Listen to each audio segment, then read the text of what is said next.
Junji Ito é reconhecido mundialmente por desenhar monstros bizarros e grotescos em seus mangás, criando alguns dos quadros mais icônicos nesse nicho. No entanto, e se eu te dizer que a sua história mais bizarra, mais perturbadora, mais grotesca não envolve nenhum desses monstros? E que na verdade ele usa algo muito mais simples e subjetivo do que um mero ser perturbador. E no vídeo de hoje eu vou falar exatamente sobre essa história que consegue superar praticamente todas essas outras que ele criou. Hoje eu vou falar sobre o one shot intitulado O Enigma da Fenda de Amigara. A história mais assustadora do mestre do terror japonês, pelo menos na minha opinião e de várias outras pessoas. E isso tudo depois da vinheta.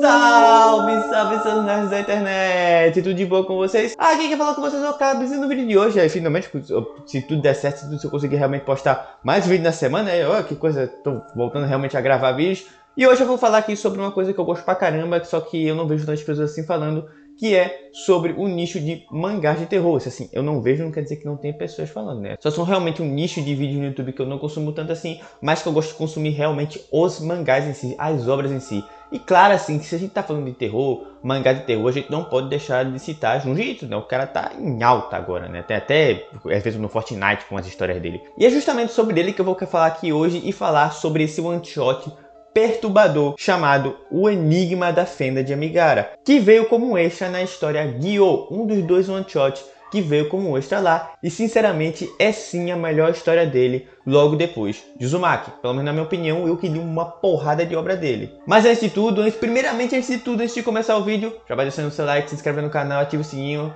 de notificações, vídeos novos aí agora praticamente toda semana, sempre que eu estiver com tempo para editar, sempre que eu tiver também ideias do que fazer, vocês podem mandar ideias de vídeos do que eu possa fazer. Mas então, é isso aí, por favor, isso me ajuda pra caramba, assim, principalmente nesse início de canal. Na verdade o canal já tem um ano aí, mas assim, pra eu voltar a fazer esses vídeos assim um pouco mais legais, assim, um pouco mais do que eu realmente queria fazer e o que dá pra fazer, já vai deixando seu like aí, porque isso me estimula pra caramba mesmo. E antes aqui de começar, eu vou dividir esse vídeo aqui em duas partes. A parte sem spoilers, que eu só vou dar umas pinceladinhas sobre o que acontece ali nas primeiras páginas do one shot. Assim, é bem difícil não falar de spoilers, porque é um one shot, tem um pouco mais que 30 páginas, mas eu vou dar só umas pinceladazinhas logo o que acontece ali no início, para depois, aí depois, na outra metade do vídeo, eu faço uma parte com spoilers, contando passo a passo o que acontece dentro da história. Mas deixando a sessão mendigagem de lado, vamos logo para o que interessa. Vamos falar sobre O Enigma da Fenda de Amigara,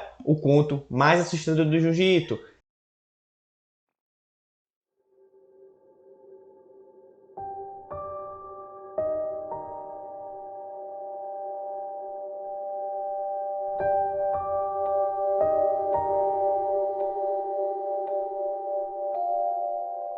Bom, vamos lá, vamos começar a falar sobre o Enigma da Falha de Amigara. Como eu disse agora há pouco, essa primeira parte vai ser sem spoilers. A história começa depois de um terremoto, onde seu epicentro aconteceu ali próximo na região do fictício Monte Amigara, onde um evento chamou a atenção não só das pessoas da redondeza, mas sim de todo o mundo, atraindo diversos curiosos.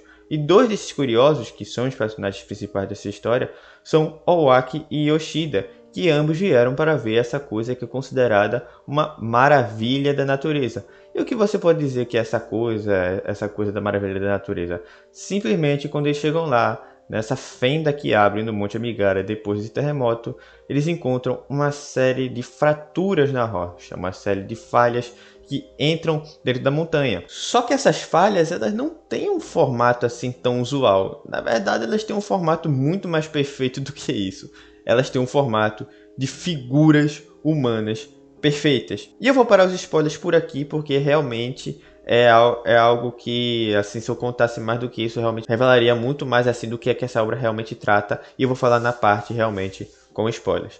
Vamos lá. Junji Ito, ele é famoso por seus monstros e que ele deixa claramente que as suas histórias têm algum tom sobrenatural. Como, por exemplo, temos monstros aí muito famosos deles, como Tomie, Frankenstein, Remina, que são monstros assim que você olha e diz assim, cara, isso aí não existe, isso é sobrenatural, assim, você pode acreditar no que quiser, você pode acreditar ou não no sobrenatural, mas ele deixa bem claro, ele coloca uma linha divisória aí, isso é sobrenatural, isso aqui não quer dizer que existe na realidade, isso aqui é fantástico. Só que aqui no Enigma da Falha de Amigara, e isso eu vou falar também um pouco na parte mais com spoilers, ele nunca deixa claro qual é a origem desses eventos. Ele nunca deixa claro que se isso aí foi feito por seres humanos, se essas formas foram feitas por seres humanos, se foram feitas por uma sociedade muito mais avançada intelectualmente que viveu no passado, se ela realmente são coisas que foram criadas pela natureza, simplesmente é deixado que elas existem e que a gente não sabe a resposta. Ele só estabelece que elas existem e somente isso. E assim, quando ele não estabelece esse tom sobrenatural, quando ele não deixa claro esse tom sobrenatural, na verdade esse tom ele pode existir segundo algumas interpretações que você tem na história, mas realmente ele não deixa claro, e isso torna o terror muito mais próximo de nós, torna ele muito mais uma realidade palpável do que todas essas outras histórias que têm monstros, e isso é o que intrinsecamente nos faz ficar perturbados, porque nós simplesmente não conseguimos entender o que são essas coisas. Eu falei bastante sobre isso, sobre um vídeo que eu fiz sobre o Uzumaki, inclusive obrigado, esse vídeo tá quase batendo 3 mil visualizações, então eu vou deixar provavelmente aí no card para vocês verem depois aí, onde eu falo justamente sobre essa coisa chamada que é o medo do desconhecido, que quando o Jujutsu pega essas coisas e coloca uma penumbra sobre eles, nós não sabemos assim a origem dessas coisas, a gente só vê elas acontecendo, nós realmente sentimos muito mais medo do que deveríamos, e é uma coisa muito intrínseca, não precisa ser exagerado isso. O terror aqui nessa história é muito mais psicológico devido a esse fato,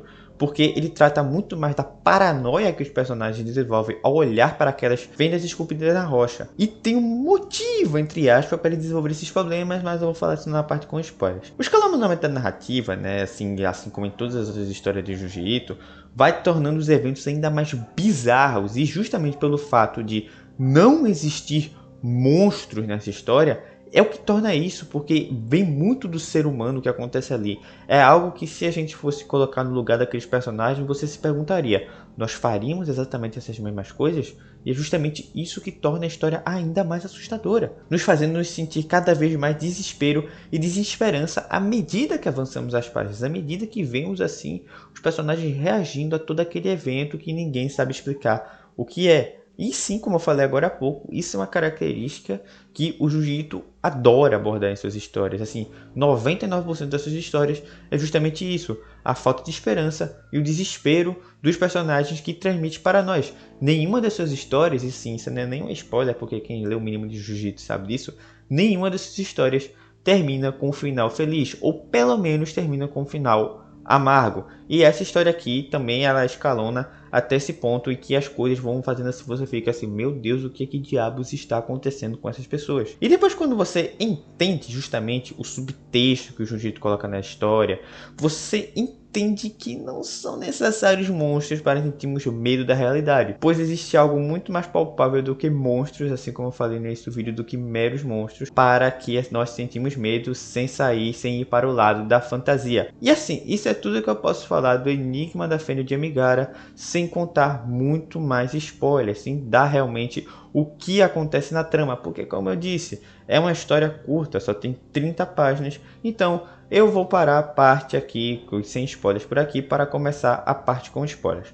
Mas um veredito final antes de partir para a parte com spoilers, e assim, eu recomendo que se você se interessou por essa história, vá procurar ela na internet para ler. Ela veio como um extra no volume de Gyo, é só buscar Gyo, e ela vai vir, é lá a última história que veio nessa história maior, né, que Gyo tem, se não me engano, 18 capítulos. É uma das únicas histórias de Jujutsu que são maiorzinhas, né, Gyo e Uzumaki. E assim, se você se interessou por essa história, é sério, vai lá dar uma olhada, porque o final dessa coisa é realmente a grande catarse do que deixa todos nós perturbados.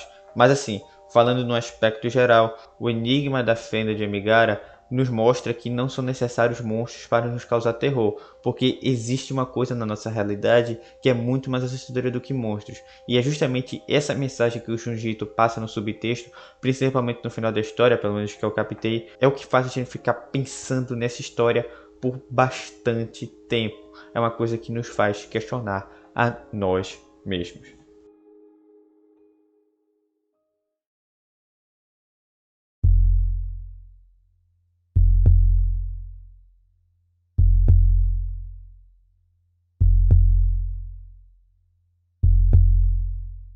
Depois de chegarem ao Monte Amigara, Owaki e Yoshida veem que um grupo de estudiosos da universidade próxima tentou ver o quão fundo vão esses buracos, mas eles enviam uma sonda de dezenas de metros para dentro da montanha e não chegam nem perto do fim.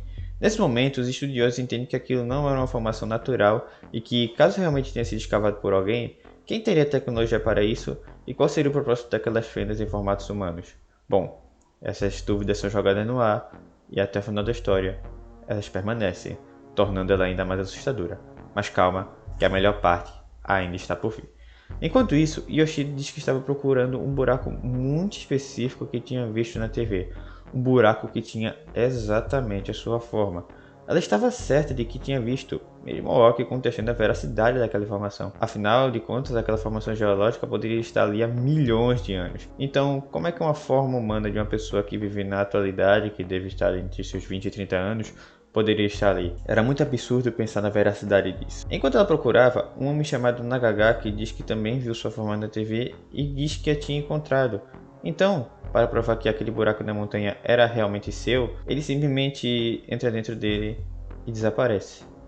E nunca mais volta. Os socorristas até tentam salvá-lo, mas como o buraco é exatamente da sua forma perfeita, ninguém consegue entrar dentro dele e Nagagaki desaparece na escuridão da montanha. Depois desse acontecimento absurdo e assustador, Oaki monta acampamento na fenda de Amigara para continuar a observar aquele fenômeno estranho, e de noite tem um sonho igualmente estranho. Ele sonhou que era o Nakagaki entrando cada vez mais na montanha e ele não conseguia mais voltar. Quando Oaki acorda, assustado com o sonho que teve, ele se encontra novamente com Yoshida e ela diz que encontrou o seu buraco na montanha, apontando para ele e assim percebendo que ele tinha exatamente a sua forma. E assim você percebe que ela começa a ficar perturbada ao encarar aquela fenda, dizendo que ela tinha sido escavada para ela, dizendo que ela estava aguardando sua chegada e que pedia constantemente em seu subconsciente para que ela entrasse e se perdesse, assim como o homem no dia anterior, nas profundezas da montanha. Ao mesmo tempo, outras pessoas que estavam no local, de repente, começam a entrar nas fendas, desaparecendo e claramente com algo errado em seus olhares. Olhares estáticos, olhares paranoicos, falando as mesmas coisas que a Yoshida, que também estava rumando para o mesmo destino. E para impedir que Yoshida cometesse essa loucura e entrasse naquela fenda, o Orc vai e tampa a entrada com pedras, dizendo que agora a mulher estava a salvo, acalmando na hora. De noite, Aoki decide consolar Yoshida e eles têm um momento bem íntimo, tanto de sentimentos quanto até mesmo carnal. E nessa noite, Aoki tem um sonho muito mais revelador. Ele sonha que estava há muito tempo no passado e que tinha cometido um crime terrível. Naquela época, a punição para as pessoas que cometiam crimes dessa magnitude era cavar buracos na parede de montanhas, e esses criminosos tinham que entrar dentro deles. Com o passar das horas, andando dentro daquela fenda, sem conseguir voltar mais, Owaki sentiu seu pescoço estalar, e também, pouco a pouco, as partes de seu corpo começaram a se deformar em algo muito além do que seria um ser humano. Uma eterna, simples e terrível tortura para aqueles que cometeram esses crimes hediondos. Novamente, quando Owaki acorda desse pesadelo, assustado, ele percebe que Yoshida não estava mais deitado ao seu lado na barraca, e quando ele sai dela, ele percebe que a mulher tirou todas as pedras da entrada do seu buraco e, claramente, tinha entrado, cedendo ao seu desejo, cedendo à sua paranoia. E com isso, Owaki quebra mentalmente, e quando ele está ali, cabisbaixo, a lanterna cai da sua mão e a luz aponta para onde? Exatamente, o seu buraco esculpido da montanha. E o Aoki entra dentro dele. A história então pula para alguns meses no futuro, onde os pesquisadores da universidade vão até o outro lado do Monte Amigara e descobrem onde todas aquelas fendas na montanha davam. Só que o formato delas não era mais humano. Eu não consigo nem descrever qual formato seria isso. É algo próximo de humanoide, mas também não é humano. Era algo muito diferente. E quando os pesquisadores olham dentro dessas fendas com formato bizarro, ele vê algo que o apavora. A forma do que um dia foi humano se movendo dentro do buraco, rastejando para fora, ronronando, sussurrando. Algo que não é mais humano, mas que insiste em viver, fadado à tortura eterna dentro do Monte Amigara.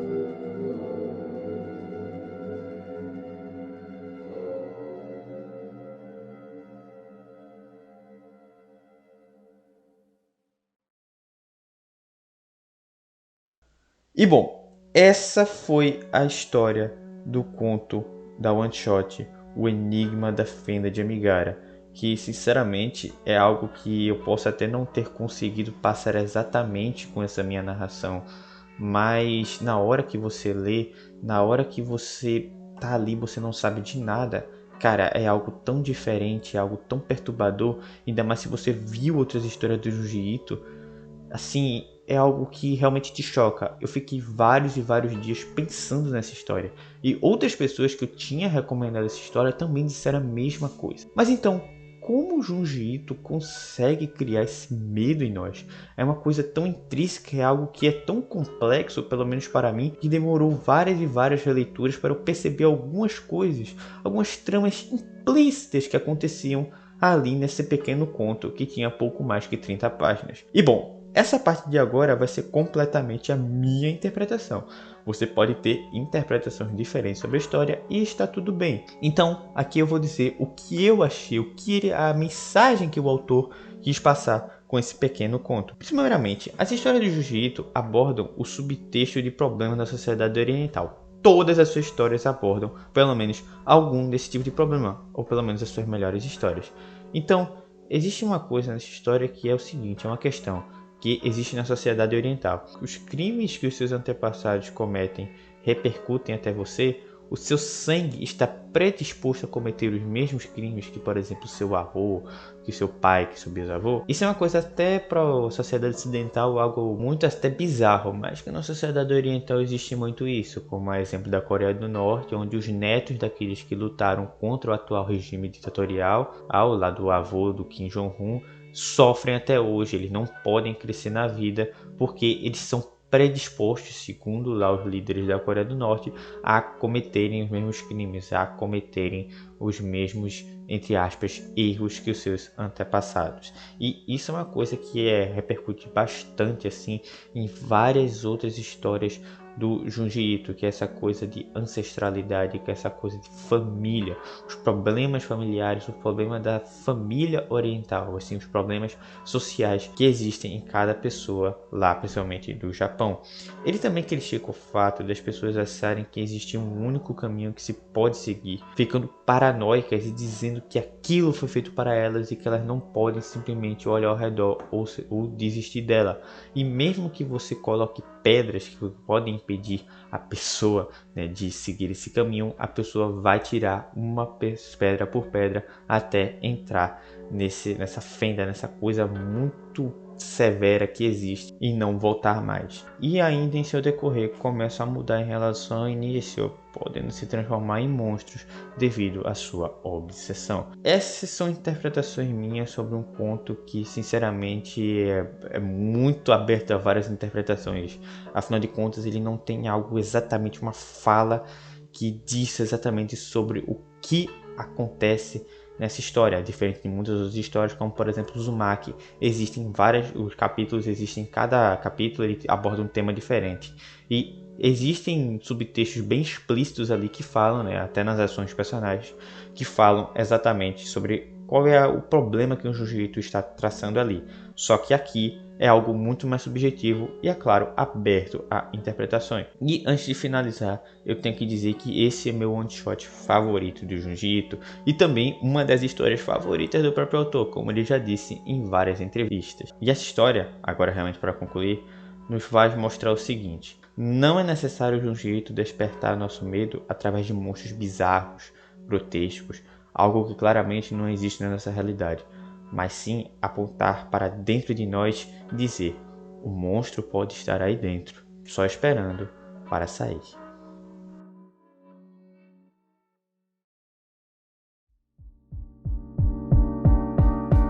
Então é isso, pessoal, espero que vocês tenham gostado do vídeo. Se gostou, deixa o like aí, se inscreve, ativa o sininho de notificações, vídeos novos aí agora praticamente toda semana, sempre que eu estiver com disponibilidade, assim, com disposição também para editar e para criar temas para os vídeos. Como eu disse antes, os gosteios que vocês deixam agora me estimulam pra caramba a continuar a produzir conteúdo pro YouTube, a continuar a falar das coisas que eu gosto, que é essa coisa maravilhosa, que é animes e mangás. Mas então é isso, pessoal, espero que vocês tenham gostado do vídeo. Valeu, falou e até o próximo vídeo. Fui!